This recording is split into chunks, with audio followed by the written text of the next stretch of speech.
Assalamualaikum warahmatullahi wabarakatuh. Selamat berjumpa anak-anakku yang tercinta dan anak-anak kelas 11 bahasa yang Bapak banggakan. Semoga kalian sehat walafiat. Amin ya robbal alamin. Sebelum pembelajaran dimulai, marilah kegiatan ini kita awali dengan berdoa. Semoga dengan berdoa kita diberikan kemudahan, diberikan pemahaman, dan diberikan kelancaran di dalam mengikuti pembelajaran fisika lintas minat kali ini. Berdoa menurut agama masing-masing dimulai.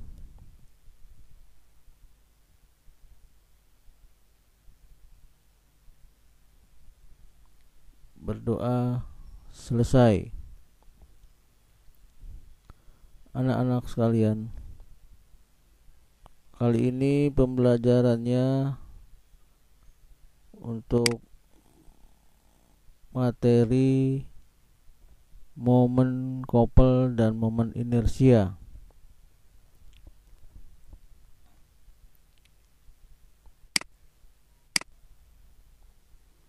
A. Couple dan momen couple. 1. Couple. Apakah couple? Couple adalah pasangan gaya-gaya sejajar sama besar nilainya, tetapi berlawanan arah yang mengakibatkan benda berotasi. Contohnya, pada sebuah kompas, jarum kompas ini di ujungnya ada gaya yang ke kiri dan di ujung satunya lagi arah ke kanan, jadi berlawanan. Nah, nilai sama besar sehingga ini nanti akan berotasi atau berputar, ya. Antara gaya satu dengan gaya lainnya ini terpisah dengan jarak D atau panjang jarum kompasnya. Nah, ini contoh jarum kompas, ya. Nah, jadi couple terdiri dari atas dua buah gaya sebesar F, ya. Nah, F ini kita ambil satu saja karena nilai sama, dipisahkan oleh jarak tegak lurus garis kerja kedua gaya yaitu D. Jadi saling tegak lurus nih, ya. Saling tegak lurus. Kita lanjut. Couple adalah besarnya couple dinyatakan dalam momen couple. Didefinisikan sebagai perkalian antara gaya F dengan jarak kedua gaya D, ya. Jadi rumusnya ini M sama dengan F kali D, ya, dimana M itu adalah momen couple dengan satuannya Newton meter, dan F itu gaya satunya Newton, D itu jarak antara kedua gaya satuannya meter. Ini momen couple satunya Newton meter diambil dari sini, F ini tadi Newton, D ini meter, jadi Newton meter, ya. Nah, sekarang nilai couple positif jika ini searah dengan jarum jam. Nah, ini bergerak, berputar. Nah, putarannya begini sama dengan arah jarum jam, maka couple positif. Nah, jika couple-nya berlawanan arah putarannya dengan jarum jam, maka nanti couple nilainya negatif. Nah, jika couple-nya ada dua, berarti kita jumlahkan saja dengan menggunakan sigma, ya, jumlah dari FD, ya. Kita lanjut. Contoh soal momen couple. sebuah jarum kompas panjang 4 cm dan memiliki pasangan gaya. Jika gaya bekerja di ujung jarum kompas sebesar 50 Newton, tentukan besar momen kopelnya atau M-nya. Gambar seperti ini. Jadi ini panjang jarum kompasnya 4 cm. Ini ada gaya F sama besar 50 Newton ya. Arahnya berarti ke sana berlawanan dengan arah jarum jam ya. Berlawanan berarti nanti nilainya negatif. Kita jawab. Diketahuinya F-nya 50, kita ambil satu saja, ini 50 karena ini dulunya sama, jadi kita ambil satu, F50. D 4 cm dijadikan meter. Mengapa meter? Karena Newton harus pasannya dengan meter. Jadi senti ke meter dia naik tingkat, 2 tingkat ya. Berarti dibagi 100, 4 dibagi 100 dapat 0,04 meter. Ditanya momen kopelnya atau M kapitalnya ya. Kemudian rumusnya M sama dengan gaya dikalikan jaraknya. Antara gaya ini ada jarak ya, yaitu D-nya. Kemudian min. Mengapa min? Karena arahnya berlawanan arah jarum jam ya. Jadi min FD. Kita masukkan nilainya. Jadi nilai momen kopel berlawanan dengan arah jarum jam ya. Jadi min. Kita masukkan. Jadi M min F-nya 50 ini. Kemudian D-nya 0,04 meter nih ya, D-nya 50 kali 0,04 adalah minus 2 Newton meter ya. Inilah nilai momen kopel dari sebuah jarum kompas ya. Kita lanjut. Momen inersia. Momen inersia partikel. Ini ada sebuah partikel M, masanya M, bergerak, berputar atau berotasi ya. Nah, ini terjadi momen inersia di sini. Jarak antara perputarannya atau jari lintasannya adalah sebesar R ya. Nah, ini dari jari lintasan. Nah, ini bergerak dengan gaya F.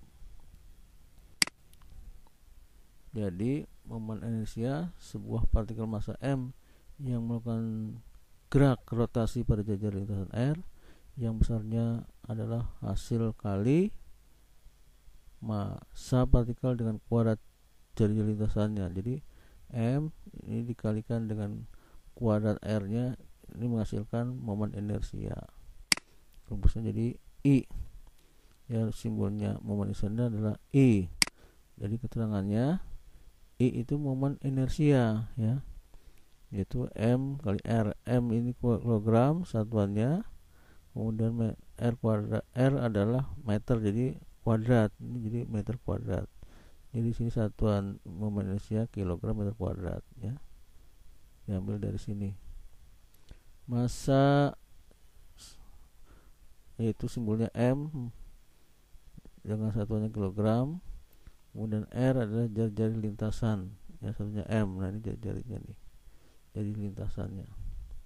Jadi momen inersia rumusnya I besar sama dengan M kali R kuadrat. Jadi jangan lupa ya, I sama dengan MR kuadrat. Kita lanjut. 2. Momen inersia benda tegar. Benda tegar maksudnya benda yang tidak mengalami perubahan bentuk atau volume akibat bekerjanya gaya pada benda tersebut. Jadi bendanya itu kuat, kokoh. Jadi ada gaya di daerah benda itu, dia tidak berubah bentuknya ya, atau volumenya tidak berkurang, tetap ya. Namanya bendanya tegar, kokoh. Sekarang tabel momen inersia dari berbagai macam benda tegar ya. Yang pertama, batang homogen, sumber rotasinya porosnya melalui pusat atau tengah batang. Jadi suatu batang kita putar Ya, porosnya itu ada di tengah-tengah batangnya. Ini porosnya ya. Nah, maka akan menghasilkan momen inersia. Itu besarnya adalah inersia I sama dengan 1/12 ml kuadrat. Nah, ini rumusnya ya. Jadi kalau dicari berapa nilai momen inersia untuk sebuah batang bila ditekan atau diputar di poros, jadi 1/12 ml kuadrat. 2 batang homogen, sumbu rotasi porosnya melalui ujung di tepi batang. Nah, ini apabila batang ini diputar di ujung ya, di ujung batang, ini porosnya ada di ujungnya, kita putar sehingga akan menghasilkan momen inersianya sebesar I sama dengan 1/3 ml kuadrat ya.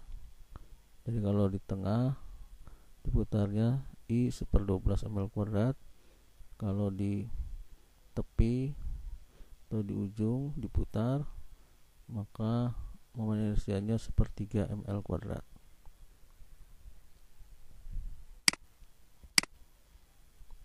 Kita lanjutkan tabel momen inersia dari berbagai macam benda tegar. Yang ketiga, silinder tipis berongga seperti cincin, sumbu rotasi porosnya melalui pusat. Nah, ini dia. Jadi ada sebuah cincin, ini bolong ya, lalu kita putar di porosnya tengah sini. Nah, ini antara lingkaran cincin ke pusat poros, ini R jari-jarinya, maka didapatkan besar nilai momen inersia untuk silinder tipis berongga sama dengan I mr kuadrat ya, mr kuadrat. Yang keempat, silinder pejal padat tengahnya. Jadi silinder pejal artinya silinder yang padat atau berisi. Sumbu rotasi porosnya melalui pusat. Jadi di sini silindernya ini padat sekali ya, berisi ya, padat. Jadi nggak bolong dia. Nah, porosnya ada di pusat sini ya, pusat perputarannya. Maka nilai momen inersianya adalah I setengah mr kuadrat. Jadi I setengah mr kuadrat untuk silinder pejal ya. Kita lanjut tabel momen inersia dari berbagai macam benda tegar. Yang kelima, bola tipis berongga. Nah, bola tipis berongga seperti bola voli. Nah, bola voli kan dalamnya kosong ya, dalamnya udara, jadi berongga dia. Atau bola pingpong.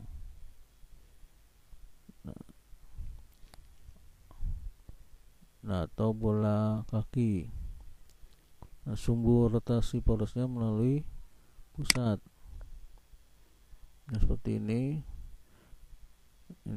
bola dalamnya kosong, ini namanya bola tipis berongga. Porosnya ada di pusat sini ya, maka nilai momen inersianya adalah I 2/3 mr kuadrat ya. Untuk bola tipis berongga, momen inersianya adalah I sama dengan 2/3 mr kuadrat. Sekarang yang keenam, bola pejal, berarti bola yang padat. Jadi di tengahnya padat ya, seperti bola bekel atau bola golf. Nah, ini tengahnya padat banget ya. Sumbu rotasi porosnya melalui pusat, maka ini gambar seperti ini, porosnya ada di pusatnya ya. Ini ada R nya, pusat perputarannya, maka nilai momen inersianya adalah I sama dengan 2/5 mr kuadrat. Jadi kalau yang bola berongga yang kosong 2/3 mr kuadrat momen inersianya, sedangkan kalau bola pejal yang padat itu momen inersianya adalah 2/5 mr kuadrat.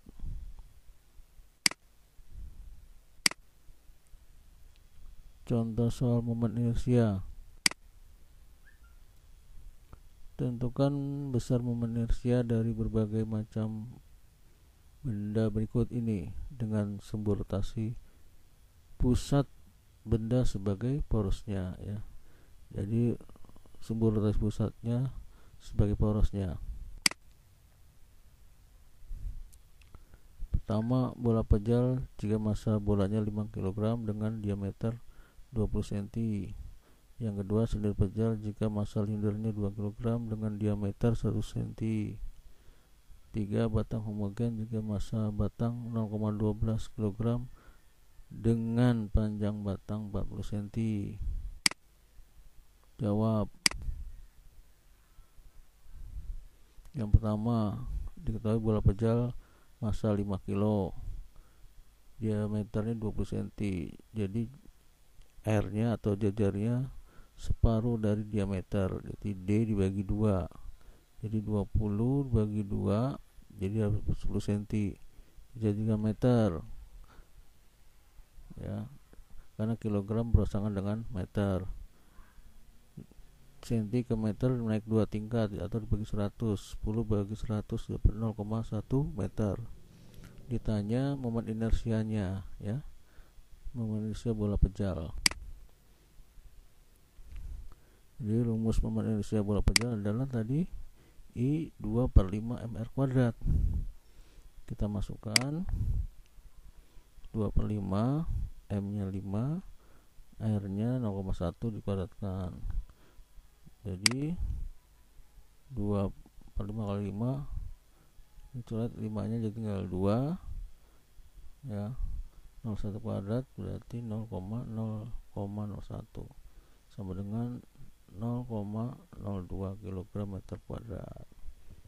Dan inilah nilai momen inersia bola pejal. Yang kedua, diketahui silinder pejal massanya 2 kg ini ya, kemudian diameternya 100 cm, jadi R nya adalah separuh dari diameternya, jadi D dibagi 2, 100 dibagi 2 jadi 50 cm, 50 cm jadikan meter, 50 bagi 100 jadi 0,5 meter. Ditanya I nya ya, momen inersianya, maka rumus momen inersia silinder pejal berapa rumusnya? I sama dengan setengah mr kuadrat ya.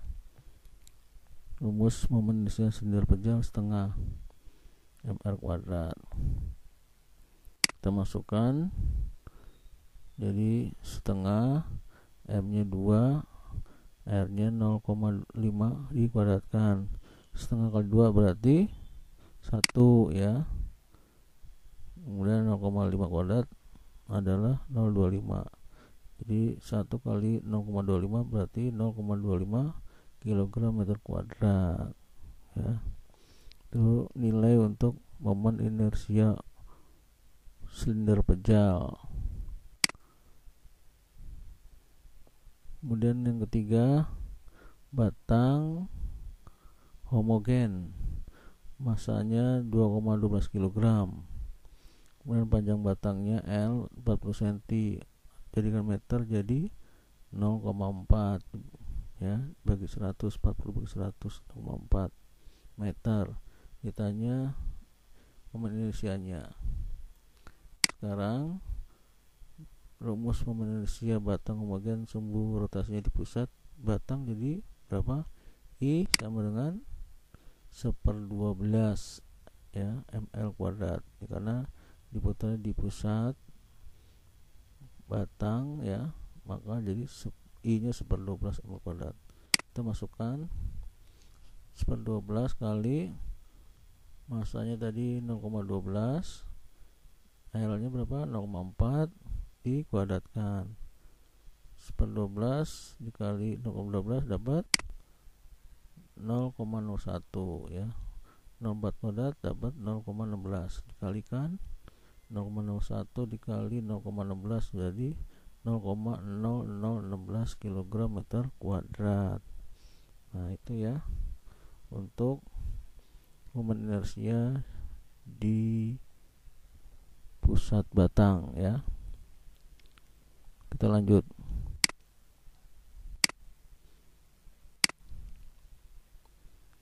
Benda bergerak rotasi memiliki percepatan linier A dan percepatan sudut alfa.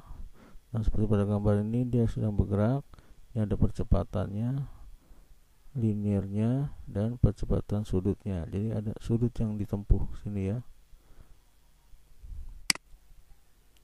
Nah, besar gaya menurut hukum pertama Newton bahwa F sama dengan M kali A. Nah ruas kiri dan ruas kanan ini dikali dengan R, maka ini kali yang kiri kali R jadi RF, yang ini kita kalikan R, MA nya jadi MRA ya. Nah percepatan tangensial adalah A itu R dikali alfa ya, sudutnya ya, alfa sudutnya. Jadi RF sama dengan MR, yang A ini kita ganti dengan R kali alfa, jadi R alfa. RF itu kita sebut dengan torsi ya, RF kan torsi atau momen gaya. MR kuadrat berarti R kali R berarti R kuadrat alfa. Nah MR kuadrat ini kita sebut apa? Yaitu momen inersia I ya. Jadi torsi sama dengan momen inersia dikalikan alfa, I alfa. Jadi hubungan langsung antara percepatan sudut alfa dengan torsi ya tau yang diberikan adalah torsi atau tau sama dengan I alfa ya, momen inersia dikalikan sudut alfanya.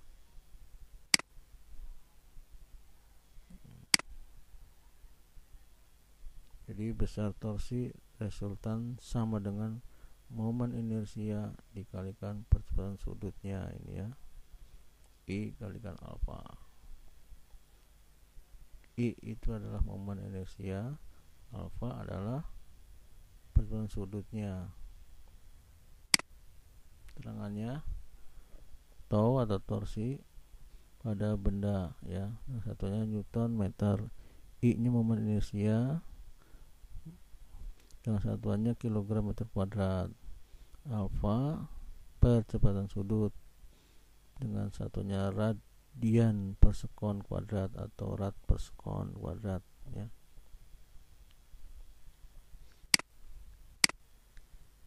Contoh soal torsi dengan percepatan sudutnya, kita buat contoh soalnya. Sebuah bola pejal mempunyai massa 200 kg dan jari bola 2 meter, berotasi dengan percepatan sudut 4 rad per sekon kuadrat. Tentukan momen gaya atau torsinya. Jawab. Jadi bola pejal masanya 200 kg, R nya 2 meter jari-jarinya, alfa nya percepatan sudutnya yaitu 4 rad per sekon kuadrat. Ditanya torsinya. Rumusnya pada torsi dan percepatan sudut adalah tau I alfa. Sedangkan rumus momen inersianya bola pejal. Nah kita cari dulu momen inersia bola pejal, yaitu I sama dengan 2/5 mr kuadrat ya.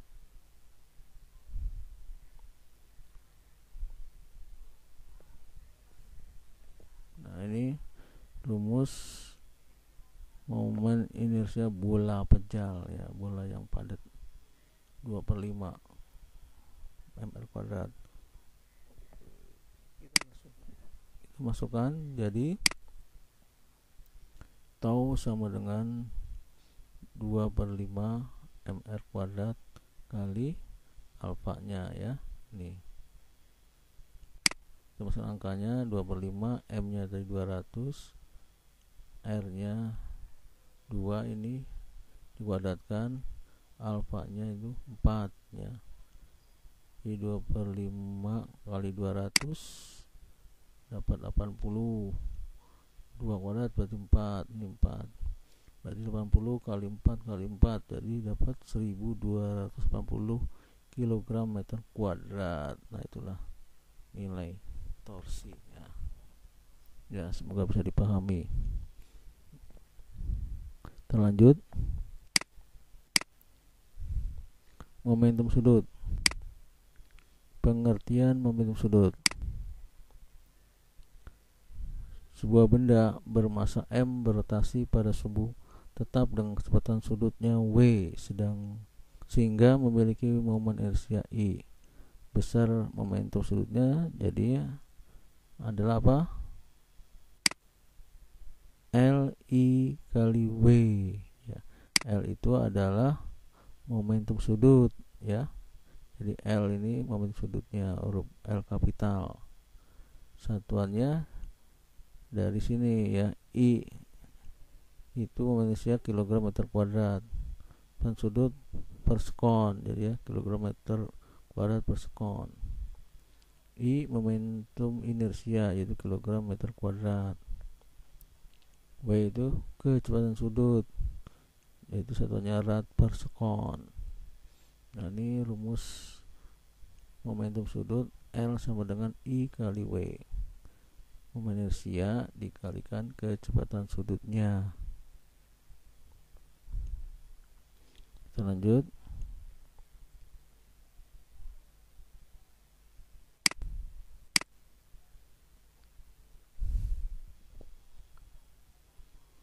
Hukum kelan momentum sudut. Jadi momentum sudut total pada benda yang berotasi tetap konstan jika torsi total yang bekerja padanya sama dengan 0. Jadi I kali W nya itu konstan, atau ditulis I1 kali W1 I2 kali W2. Jadi momentum sudut awal sama dengan momentum sudut akhir ya. Nah ini contohnya orang sedang berputar. Ini aplikasi hukum kelan momentum sudut ya. Jadi kalau dia bergerak, ingin melambatkan dia buka, kalau ingin cepat bergeraknya dia merapatkan tangannya ya. Jadi ingin dihambat lagi putarannya, dia harus membuka atau merentangkan kedua tangannya. Nah ini keterangannya adalah I1 momentum inersia awal, jadi ini, kemudian I2 itu momentum inersia akhir, kemudian W1 adalah kecepatan sudut awal ya, kemudian W2 adalah kecepatan sudut akhir. Ini akhir ya, ini kurang nih, kecepatan sudut akhir W2.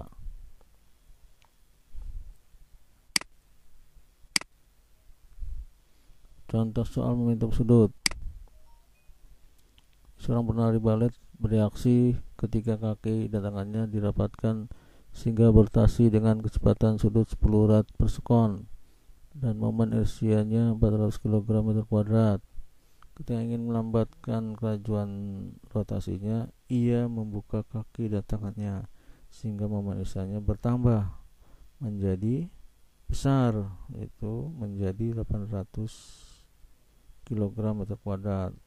Tentukan kecepatan sudutnya saat itu ya. Jadi jawab, diketahui W1 10, momentum sudut, momen inersia awalnya ya 400, kemudian momen inersia akhirnya 800 ya. Ditanya kecepatan sudut akhir nih ya, berarti pada saat itu ya. Rumusnya ada I1 kali W1, I2 kali W2. Kita masukkan I1 nya 400, W1 nya 10, I2 nya 800, W2 nya dicari. Jadi 400 kali 10 itu 4000 sama dengan 800 W2. Jadi W2 ini hasil dibagi pengalinya, jadi 4000 dibagi 800 ya. 4800 adalah 5 rad per sekon. Jadi kecepatan sudut pada saat dia berputar ya, maka kecepatan sudut akhirnya adalah 5 rad per sekon.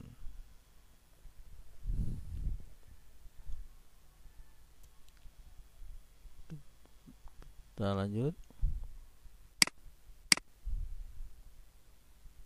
Nah, mudah-mudahan ini bisa dipahami dan bisa digunakan dan dimanfaatkan. Mohon maaf bila mana ada kesalahan ucapan, dan akhirnya Bapak ucapkan Assalamualaikum warahmatullahi wabarakatuh.